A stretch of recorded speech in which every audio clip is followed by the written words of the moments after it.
लेकिन सभापति महोदय, मैं जानना चाहूंगा कि बाबर को लाया कौन? बाबर को इब्राहिम लोदी को हराने के लिए राणा सांगा लाया था।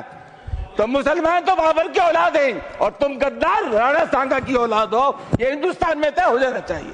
अगर बाबर की तो आलोचना करते हैं, राणा सांगा की आलोचना नहीं करते। Wake up to reality.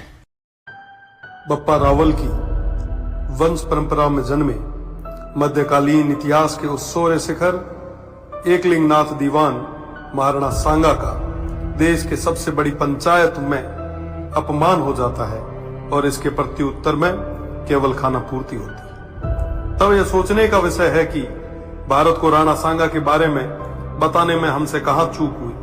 शायद हम यह बताने में चूक गए कि जिस इब्राहिम लोदी को राणा सांगा ने खतौली और धौलपुर 2 युद्धों में पराजित कर उसके प्रभुत्व को नष्ट किया, कम से कम उस इब्राहिम लोदी के लिए तो राणा सांगा बाबर को निमंत्रण नहीं दे सकते। 1519 में गागरोन के युद्ध में मालवा के सुल्तान महमूद खिलजी को 3 माह बंदी बनाने वाले, ईडर के युद्ध में गुजरात के मोहम्मद शाह की सेना को पराजित करने वाले, दिल्ली, मालवा और गुजरात की संयुक्त सल्तनतों को हराने वाले तत्कालीन भारत के शक्तिशाली शासक राणा सांगा को कहां जरूरत है किसी विदेशी को आमंत्रित करके सहायता लेने की। दौलत खान लोदी जैसों के निमंत्रण पर आए बाबर के विरुद्ध मेवाड़ के आसपास के शासकों ने राणा सांगा के झंडे के नीचे बाबर जैसे आक्रांताओं से लोहा लिया।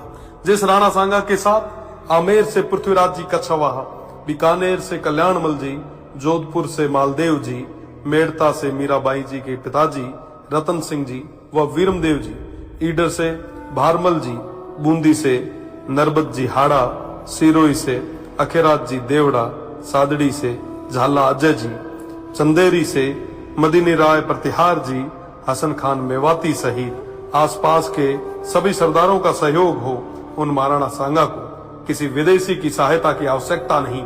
इस संयुक्त मोर्चे के बल पर राणा सांगा तत्कालीन भारत के सबसे शक्तिशाली शासक बने। फलस्वरूप स्वयं बाबर ने राणा सांगा को अपना सबसे बड़ा शत्रु बताया। राणा सांगा ने इस संयुक्त मोर्चे के बल पर बाबर को बयाना के युद्ध में पराजित किया और बाबर की सेना को भागना पड़ा। इसी भागती सेना के मुगल जनरल मंसूर बरसाल लिखते हैं कि राजपूत मृत्यु के देवता हैं और वो हमारी तरह युद्ध से मैदान से भागते नहीं हैं। खानवा के युद्ध में बाबर के हरावल दस्ते को बुरी तरह नष्ट किया गया। इस युद्ध में क्षत्रिय तलवारों का पहली बार तोपों से सामना हुआ।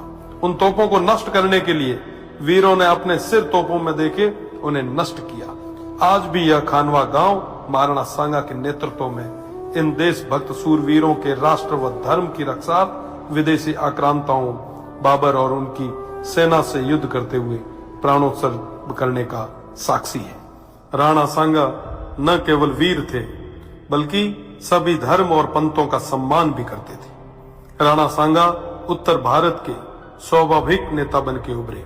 80 गांवों के बाद में भी अडिग ऐसे महान इतिहास पुरुष के बारे में देश को कम जानकारी होना या उनके अपमान पर बिना कुछ विशेष प्रयास किए केवल खाना पूर्ति करना बेहद दुखद है।